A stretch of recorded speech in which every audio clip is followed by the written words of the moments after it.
Damik tato ng Dasmariñas, Cavite at for today's video gagawa tayo ng pangmalakasang Darumadal freehand.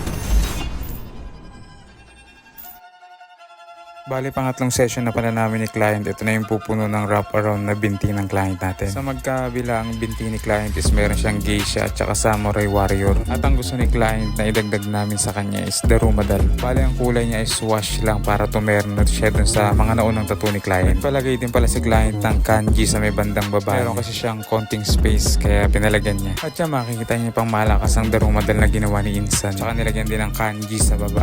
At syempre shoutout natin sponsor natin Mr. Marcos Organic Tattoo Aftercare Gel ng bayan. Sa mga gusto ng gandong klaseng dating ng tattoo, follow nyo lang, message kayo sa Damik Tattoo Official at saka sa Damik Tattoo, wish exclusive on Wish 107.6. Nadali na.